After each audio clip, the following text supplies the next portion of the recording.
네, 오늘 말씀 은혜의 흔적이라는 제목 갖고 여러분과 함께 은혜를 나누고자 합니다. 사람들은 자신의 이제 흔적을 많이 남기고 싶어하는 것 같습니다. 그래서 이제 어딜 가거나 어떤 사람들의 흔적이 남아 있습니다. 뭐 산에 가도 이제 그렇고, 우리가 잘 아는 그 남산타워에 가더라도 그 연인들이 뭘 하죠? 이제 자물쇠를 많이 이제 채워놓더라고요. 채워놓고, 또 식당에 가면은 뭐 유명한 연예인 사인이라든지 혹은 뭐 사진이라든지 이런 것도 있고요. 또 비석이라든지 이런 낙서들이 곳곳에 있는 것을 이제 발견합니다. 또 우리도 마찬가지로 이제 그런 이제 요새는 하도 이제 그 셀카가 발달하다 보니까 사진을 많이 찍죠. 사진을 많이 찍고 또 그런 것들을 많이 남기기도 이제 합니다. 이렇게 사람들은 모두 다 어떤 자신의 그런 흔적들을 남기기를 참 좋아하는 것 같은데, 오늘 바울은 그런 자신의 흔적이 아닌 정말 이것의 흔적을 남기기를 원한다고 이야기하고 있습니다. 또 이렇게 그런 모습을 보이고 있습니다. 그러면 그것이 무엇인지 오늘 말씀을 통해서 살펴보도록 하겠습니다. 저는 계속해서 사도행전을 이제 강의하고 있는데, 전 시간의 이제 내용은 그 예루살렘에 돌아온 이제 바울이 그 이방 땅에 사는 유대인들에게 어떤 유대인의 간습과 어떤 할례나 이런 것들을 이제 지키지 말라는 그런 오해를 산다는 그런 사실을 알고서 그 오해를 풀려고 나름 그 예루살렘 땅에서 나름 이렇게 노력을 했습니다. 근데 노력을 했는데도 불구하고 오히려 그 오해는 깊어지고 깊어져서 그 바울이 성전의 규례를 마음대로 이제 무시한다는 그런 혐의를 받게 되고, 이제 바울이 유대인들에게 질질 끌려가면서 매를 맞게 되고 죽을 위기에 처하게 되는데, 다행히도 불행 중 다행히 이제 천부장에 의해서 그 죽을 위기를 모면하게 되고, 바울이 그 천부장에 의해서 그 오순절날 유대인들이 예루살렘에서 정말 많이 모인 그때에 그 복음을 전할 수 있는 이제 기회를 얻게 되는 것이 지난번의 내용이었습니다. 바울은 이제 그 유대인들이 수많은 군중들이 모여 있는 그때에, 정말 어떻게 보면 정말 이런 기회가 없는 거죠. 유대인들이 그렇게 모으라고도 모을 수 없는 그때에 이제 바울이 어떤 특유의 손짓으로, 어떻게 하는지 모르겠습니다. 좀 따라하고 싶은데 어떻게 이렇게 하는지 모르겠어요. 이렇게 하니까 유대인들이 갑자기 다 조용해지는 겁니다. 웅성웅성 하는 것들이 조용해지기 시작을 하고, 뿐만 아니라 이제 바울이 처음의 시작을 부형들아 이렇게 이야기를 합니다. 이 부형들이란 말이 무슨 말입니까? 유대인들을 아버지와 형제로 친근하게 부르는 것입니다. 즉 다시 말해서 바울은 여전히 그들을 어떤 한 가족처럼 이 생각을 하고 있다는 것을 그들에게 드러내고 있습니다. 뿐만 아니라 그들에게 갑자기 유창한 히브리 말로, 유창한 이제 아람어로 이야기를 하기 시작합니다. 그러니까 여기 있던 사람들이 이제 더 귀를 쫑긋 이제 해가지고 더 이제 바울의 이야기를 듣기 시작을 하는 것입니다. 바울은 그들에게 자신의 이력을 소개합니다. 나는 유대인이고, 비록 이 길리기아 다소에서 태어났지만 여기 여러분이 밟고 있는 이 땅, 이 예루살렘에서 자라고 또 살면서 이 가말리아 문화에서 율법을 교육받았고, 나도 당신들처럼 열정적인 그런 하나님에 대해서 열정적인 그런 사람이었습니다라고 이야기를 하고 있습니다. 이 당시에 이 가말리엘은 유대교의 두 최고학파가 있었는데, 그 중에서 이제 두 최고학파 중에 힐렐 학파라고 하는 그 학파를 대표하는 그 인물이었습니다. 그러므로 그런 가말리엘의 문화에 있었다는 것은 그 사도 바울의 그런 신앙과 그런 교육들이 굉장히 신뢰할 만한 것임을 그들에게 입증할 만한 것이고, 그들에게 신뢰를 받을 만한 것임을 이야기를 하는 것입니다. 그런데 바울이 자신도 이 하나님에 대한 열심이 얼마나 뜨거운지 그 바울이 보기에는, 유대교에서 보기에는 그 기독교가 사실은 거의 이단입니다. 왜냐하면은 유일신 하나님이 아니라 그 예수님도 어떻게 보면 하나님으로 이야기하고 있고 하나님의 아들로 이야기를 하고 있는 것입니다. 그렇기 때문에 이단의 종파처럼 생각을 했기 때문에 이 바울이 보기에는 그것이 굉장한 괘씸하게 여겨졌고, 그래서 바울은 그 정말 유대인으로서, 그리고 바리새인 중에 바리새인으로서 열심을 갖고 이 그리스도인들을 핍박하기 시작합니다. 열심히 박해하고 이 사람을 죽이고 많은 사람들을 결박해서 예루살렘으로 끌어내고 정말 많은 사람들을 또 감옥에 넘겨주기도 하였던 것입니다. 이런 모든 행동들이 다 하나님에 대한 뜻에 순종하는 것이고 하나님께 복종하는 것으로만 바울은 여겼습니다. 실제 이제 그런 이해 행동은 이 바울은 이런 행동들을 자기의 독단적으로 행한 것이 아니라 이 제사장이나 대제사장 혹은 이제 장로들에게 이제 공적인 허락을 받고서 그들에게 나아갔기 때문에 이런 바울의 행동들은 기록에도 남아 있고 입증할 수 있는 그런 자료가 충분히 있었을 것입니다. 하루는 어느 때와 같이 이 바울이 이 그리스도인들을 잡으러 다메섹으로 갔습니다. 다메섹으로 가서 이제 그리스도를 잡아다가 예루살렘으로 넘겨주려고 이제 갔는데 글쎄 그 다메섹으로 가던 중에 오정쯤 돼서 호련히 하늘로부터 어떻게 해요? 이제 큰 빛이 이제 바울을 뒤덮었습니다. 제가 설명을 하면서 이야기하는 것은 사실 이 바울의 이런 내용들은 앞장 사도행전 9장에서 사실 이야기했습니다. 근데 이 장에서는 특이하게 바울이 자신의 1인칭 관점에서 설명을 계속하고 있습니다. 그래서 바울은 계속 설명하는데요, 이제 바울이 갑자기 호련히 큰 빛이 바울을 뒤덮었고 이 강렬한 빛 때문에 바울은 그곳에서 꼬꾸라지게 됐고 엎드려져서 이제 눈을 뜰 수가 없었습니다. 그러던 중에 그곳에서 한 음성이 들리게 됩니다. 사울아, 사울아, 왜 내가 나를 박해하느냐, 핍박하느냐. 이에 대해서 바울은 대답합니다. 주님은 누구십니까? 나는 너가 박해하는 나사렛 예수다. 거기 있던 많은 사람들은 그 빛은 보았으나 또 사울의 음성은 들었으나 그 예수님의 음성은 아무도 듣지 못합니다. 이것은 오직 그 사울만이 예수님의 참 증인이고 참 증거자임을 나타내는 것입니다. 이에 사울은 이렇게 답변합니다. 주님, 제가 그러면 무엇을 해야 합니까? 이렇게 여쭤보니까 예수님은 이 사울에게 너는 일어나서 다메섹으로 가라. 그러면 너가 할 일을 누군가 알려줄 것이다. 이렇게 말씀을 하십니다. 이 사울은 이 말씀에 순종하려 했지만 눈이 보이지 않아서 혼자 걸을 수 없어서 이 제자들의 그런 부추김에 의해서 간신히 이 다메섹 성으로 들어가게 되었고 거기서 이제 아나니아를 만나게 됩니다. 근데 이 아나니아라는 사람은 다메섹에서 이 모든 유대인들에게 존경과 칭찬을 받던 그런 유대인이었습니다. 근데 이 아나니아가 이 사울에게 너는 다시 보아라 하니까 이제 다시 눈을 뜨게 되고 아나니아를 보게 됩니다. 그리고 이제 아나니아는 이런 사울을 향해서 이제 말을 계속해서 이어갑니다. 하나님이 너를 택해서 그리고 자신의 뜻을 알게 하시고 또 의로운 분을 보게 하고 그분의 입에서 나오는 음성을 듣게 했으니 이렇게 한 것은 너가 모든 사람에게 그분을 증거하기 위한 증인이 되기 위함이라. 이렇게 바울에게 그 하나님의 뜻을 알려주게 됩니다.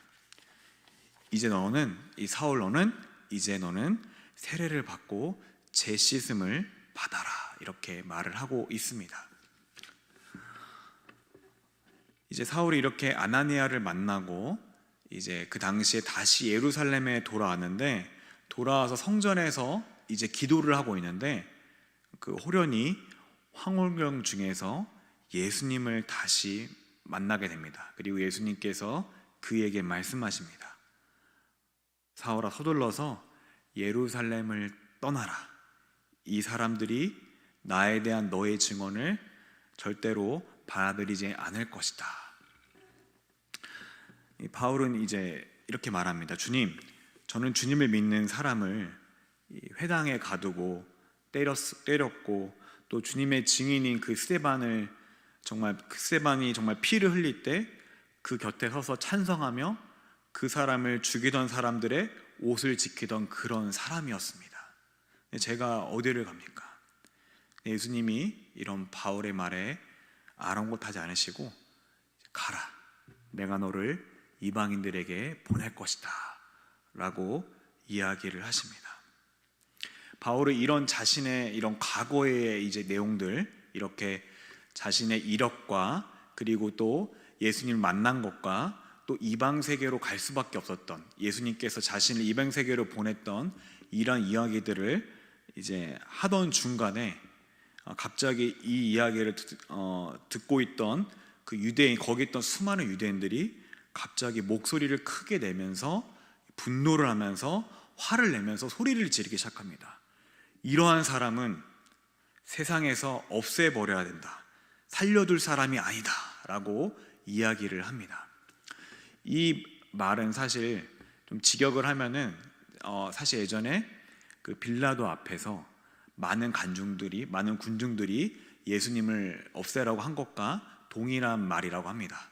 그래서 정말 그런 똑같은 이 바울이 같은 고난을, 예수님과 같은 고난을 받고 있는 것을 우리가 알 수가 있습니다. 그리고 뿐만 아니라 거기서 소리를 지르면서 그들이 옷을 벗어 던지고 이제 먼지를 막 공중에 막 날리고 또 한 번 이제 난리가 나는 것입니다. 수많은 군중들이 난리가 나는 거예요. 그러니까 거기 있던 이 천부장이 놀라고 당황해서 이제 군사들을 시켜서 이 바울을 이 병영 안으로 들여보내라 해가지고 황급하게 바울을 병영 안으로 들여보냅니다. 들여보내고 이 천부장은 병영 안으로 들어온 그들에게 이제 명령합니다. 아무래도 천부장이 그곳에 이제 유대인들의 관습과 종교와 문화와 언어를 뭐 정확하게 많이는 알지 못하니까 왜 이런 일들이 벌어진지 이 천부장은 알 리가 없겠죠. 그러다 보니까 이 천부장은 무슨 까닭으로 이런 소동이 일어났는지 알고자 하여 그 병사들을 시켜서 이 바울에게 이제 채찍을 때려 이제 신문하라고 말을 합니다. 그래서 병사들이 이 바울을 잡아다가 가죽끈으로 결박을 하고 때리려던 찰나에 바울이 옆에 있던 백부장에게 이렇게 이야기합니다. 당신들은 로마 사람을 제도 확인하지 않고 이렇게 채찍질을 할 수 있습니까? 라고 묻습니다. 이 백부장이 너무 놀라고 당황합니다. 그래서 이 천부장에게 달려가서 보고합니다. 이 바울이 로마 시민이랍니다. 그래서 이 천부장도 놀라서 다시 바울에게 달려와서 바울에게 묻습니다. 너가 정말 로마 시민이냐? 한번 말해봐라. 바울은 맞다고 대답을 합니다.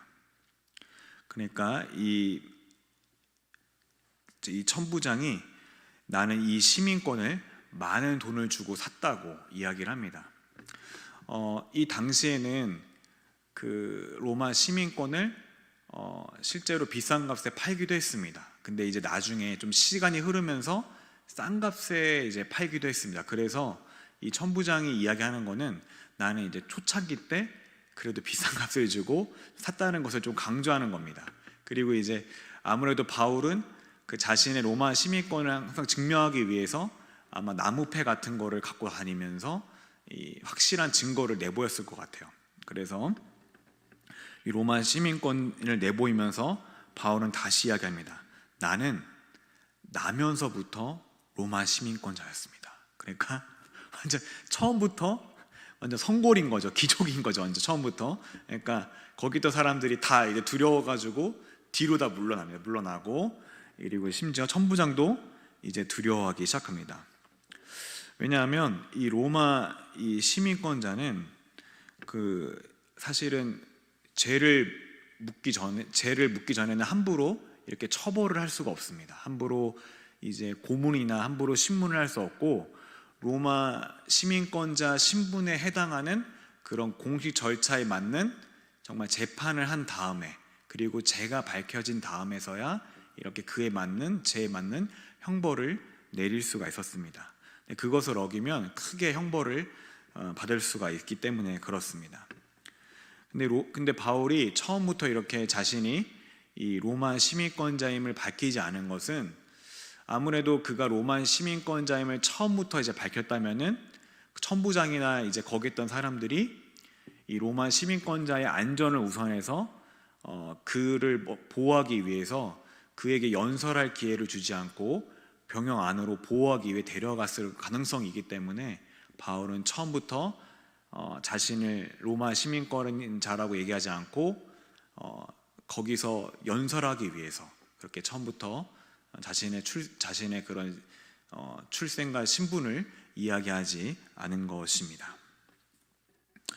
근데 그가 이제 이런 부당한 형벌에 대해서는 이것이 잘못됐다고 이야기를 하는 것입니다.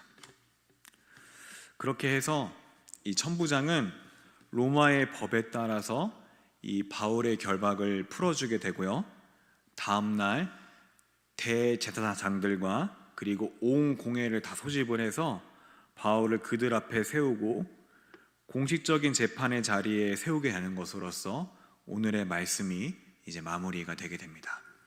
사실 지금 한 내용들은 좀 길다 보니까 좀 짧게 본문을 좀 짧게 읽었는데, 그 외의 내용들을 22장의 내용들을 다 압축해서 이야기한 것입니다.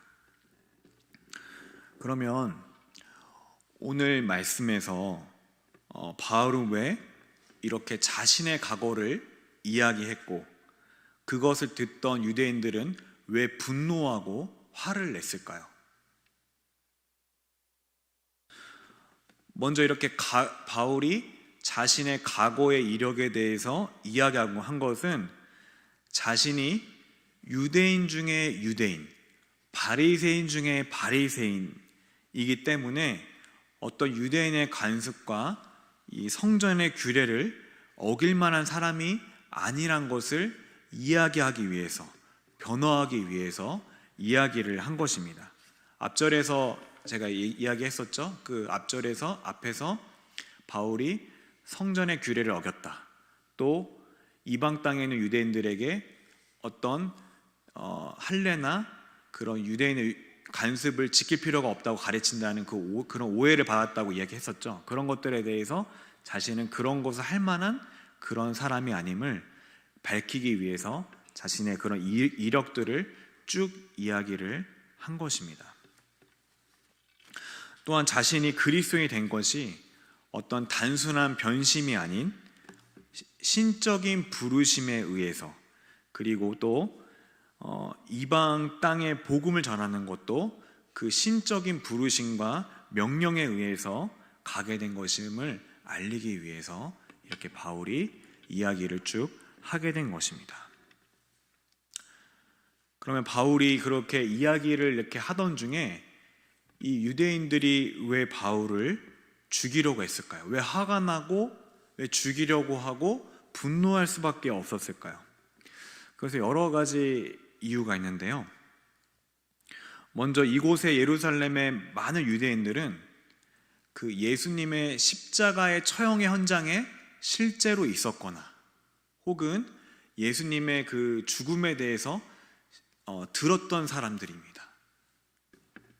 그리고 또 예수님의 부활에 대해서 믿지 않고 예수님의 어떤 무덤에서 시체가 사라진 것에 대해서 아마도 제자들이 훔쳐갔다, 이렇게 그런 사실에 대해서 믿지 예수님의 부활을 믿는 사람들이 아니었을 것입니다. 그런데 그런 유대인 중에 유대인, 그리고 학파 중에 최고 학파 바리새인 중에 바리새인, 그리고 한때는 그리스도인들을 결박하고 옥에 가두고 죽이던 그 사람이 뭐라고 오늘 고백을 합니까? 내가 예수님을 만났다. 부활하신 그 예수님을 만났다고 이야기를 하는 것입니다. 또한 그 예수님에 대해서 주님이라고 이야기를 계속합니다. 이 주님이라는 단어는 히브리어로 아도나이, 그리고 헬라어로 퀴리오스라고 하는데요, 이 단어는 사실은 하나님이라는 단어를 쓸 때 사용되는 단어입니다. 다시 말해서 이 바울은 계속해서 예수님을 누구라고 얘기하는 거예요? 하나님으로 계속해서 이야기를 하는 것입니다. 그러니까 어떻게 보면 이제 계속 유대인들이 들었을 때는 거슬릴 수밖에 없겠죠. 왜요? 예수님을 하나님으로 이야기하니까.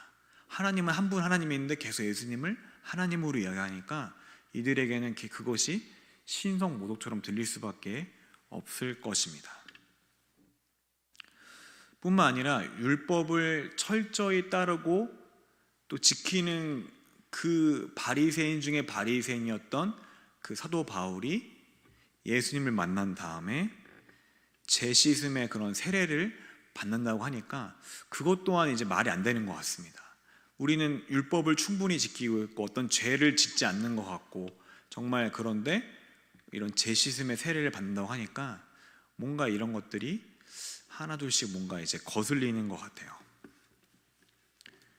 그리고 결정적인 게 있습니다. 그리고 유대인들이 그런 것들을 다 참고 참다가 그래도 이제 잘 듣다가 이방인들이란 말이 나오니까 격분했는데, 이것이 그들의 어떤 교만함들을 이제 자극한 것입니다. 이것은 유대인들이 이 이방인들을 단순히 미워해서 그런 것이 아닙니다. 유대인들은 그 이방인들을 자신의 유대교로 개종시키려고 많이 노력들을 했습니다. 그래서 실제로 이방인 중에서 유대교로 넘어와서 할례를 받거나 유대교인이 된 사람도 꽤 있었습니다, 당시에. 하지만 이 바울이 이렇게 쭉 과거사를 이야기하는 것은 사실은 이 바울의 증거와 이 기독교의 복음이 함축하는 의미는 사실 너무나 분명했기 때문에 그렇습니다. 바로 이방인들이 우선적으로 생각하는 그 율법에 동의하고 유대인의 할례에 할례를 하지 않고도 구원을 받을 수가 있고, 그리고 또 하나님과 올바른 관계를 맺을 수 있다는 사실이 바울의 이야기 속에 사실은 함축되어 있는 것입니다. 그것을 이제 유대인들이 듣다 보니까 그 내용이 들어있기 때문에, 그렇기 때문에 그것에 분노하기 시작한 것입니다. 아니, 오히려 오직 예수님을 통해서만 제사함을 받을 수 있고 구원을 받을 수 있다는 그 내용들이 함축되어 있기 때문에 그런 것입니다. 이방인뿐만 아니라 유대인도 그리스도를 통해서만 하나님께 바울처럼 돌아와야 한다는 사실을 바울이 이야기하고 있기 때문에 그렇습니다. 나도 너희와 똑같이 유대인이지만 너희도 나와 같이 예수님을 만나서 제사함을 받고 다시 하나님께로 돌아와야 한다. 오직 예수님을 통해서만 하나님께 돌아갈 수 있다는 사실을 바울이 이야기하고 있는 것입니다. 이것은 당시의 율법과 간습을 자랑하고 이 중시하는 유대인들에게는 굉장히 너무나 파격적이고 어떤 그들의 편견과 어떤 교만과 우월의식에 정면으로 충돌하는 그런 내용들이었습니다. 그렇기 때문에 그 이야기를 듣는 순간에 그들이 분노하고 소리를 지르고 화를 낼 수밖에 없었던 것입니다. 오늘 말씀을 통해서 우리는 내가 하나님께 열심은 있으나 하나님이 원하는 그런 모습과 뜻과 혹시라도 반대되게 살고 있지 않는지 우리가 돌아봐야 할 것입니다. 이 바울은 자신이 예수님을 믿는 그리스도인을 박해하는 것이 하나님의 뜻이라고 생각을 했습니다. 그리고 그것에 대해서 굉장한 열심을 내고 최선을 다하고 정말 그것에 대해서 정말 열정을 갖고 살아왔던 그런 사람이었습니다. 그렇지만은 사실은 그것은 완전히 하나님의 뜻과는 반대되는 그런 삶이었습니다. 하나님의 뜻은 사실 이 바울이 예수님을 믿는 자가 돼서 예수님을 증거하는 자가 되기를 원했던 것입니다. 우리가 기도를 한다고 해서 또 말씀을 본다고 해서 항상 하나님의 뜻에 맞게 사는 것은 아닙니다. 왜 그렇죠? 우리의 죄성이 있기 때문에 그렇습니다. 때로는 우리의 그런 행동과 행위들이 그런 우리의 어떤 다른 죄악된 행동들을 정말 합리화시키고 때로는 타당화시키고 때로는 오히려 그것들을 가려줄 때가 있습니다. 근데 우리의 그런 죄성이 있기 때문에 그런 상황들을 우리가 볼 수 없을 때가 있습니다. 끊임없이 하나님과 반대로 가고 있는데 오히려 못 볼 때도 있는 것입니다. 그럴 때 성령께서 우리의 마음의 눈을 열어 보게 해주셔야 하는 것입니다. 네, 네, 제가 좀 너무 슬픈 간증인데 제가 예전에 군대에 있을 때 좀 너무 슬픈데 나름 이제 이 하나님 은혜로 이제 조교를 하고 거기서 이제 열심히 최선을 다했어요. 가르치는 걸 열심히 하고 했는데 그때 좀 분노가 있었고 후임들이 막 이렇게 열심히 안 하는 것 같아요. 그래서 막 이거를 막 외워야 되고 막 이렇게 암기해가지고 막 해야 되는데 암기를 안 하는 거예요. 막 저는 되게 열심히 외우고 막 100번씩 외워가지고 막 이걸 한번 하면 쭉쭉쭉 말을 하고 했는데 열심히 안 하는 것 같은 거예요. 그래서 막 혼내고 막 좀 뭐라고 하고 했는데 전 그래서 당연히 이게 잘하고 있다고 생각을 했어요. 왜냐면 이게 군대에서 그래서 성실하게 한다고 생각을 했으니까. 근데 지금 친구 목사님이 이제 저한테 계속 했던 얘기가 뭐냐면 거기가 이제 하나님이 보낸 선교지라고 사역지라고 생각을 하라고 항상 얘기를 했었습니다. 근데 그때가 이제 제 인생에서 최고 방황기였기 때문에 그 말을 되게 무시를 했어요. 무시를 하고 막 계속 그렇게 했는데 이렇게 제가 이제 근무 때도 그렇고 어디 때도 그렇고 계속 뭐라 하니까 후임들이 어떻겠습니까? 이제 저를 피하니까 제가 어떻겠습니까? 제가 외로우니까 이제 하나님께 기도를 했어요. 하나님 기도하고 그때가 오히려 성경을 볼 때인데 그때 이제 하나님 앞에 이제 기도를 했어요. 하나님 내가 왜 이렇게 힘드니까 딱 기도하는데 저는 하나님이 저를 솔직히 말하면 위로해 줄 줄 알았어요. 근데 이제 그 순간에 내가 너 이러라고 보냈냐 딱 이런 마음 가운데 갑자기 그런 마음이 갑자기 확 드는 겁니다. 그래서 그때 깜짝 놀란 적이 있습니다. 그래서 엄청 회개하고 되게 한 명 가서 되게 미안하다고 그러고 그런 적이 있었는데 이렇게 우리도 모르게 우리 죄성이기 때문에 우리 스스로 뭔가를 계속해서 합리화할 수가 있다는 것입니다. 이 두 번째로는 하나님은 이제 바울을 계속해서 인도하여 가시는 것을 볼 수 있습니다. 아나니아를 통해서 또 항월교회 중에서 또 예수님을 통해서 그의 제자들을 통해서 끊임없이 그를 인도해 가십니다. 지금도 우리 믿는 사람들을 다양한 방법들을 통해서 인도해 가고 계십니다. 여러 상황과 어떤 성경 공부와 어떤 각 다양한 사람들을 만나게 함으로써 또 자연을 통해서 때론 예수를 통해서 또 하나님께서 역사를 하십니다. 우리가 이때 하나님께 해야 될 올바른 질문은 하나님이 나에게 말씀하시는 걸까가 아니라 내가 그분의 음성을 듣기 위해 귀를 기울이고 있나, 그것이 우리에게 정말 필요한 자세인 것입니다. 하나님이 말씀하시는 내용을 알아가는 것을 여러분의 목표로 삼으시기 바랍니다. 여러분 주변에 믿는 사람들, 특히나 열심히 믿고 여러분을 위해 기도해주는 분들의 말을 소홀히 듣지 마시고, 제가 그때 그 친구의 말을 소홀히 들어서 못 들은 것처럼 여러분도 소홀히 듣지 마시고 꼭 귀 기울여 들으시기 바랍니다. 그리고 마지막으로 정말 여러분에게 은혜의 흔적이 있는지 다시 한번 깊이 돌아보시기 바랍니다.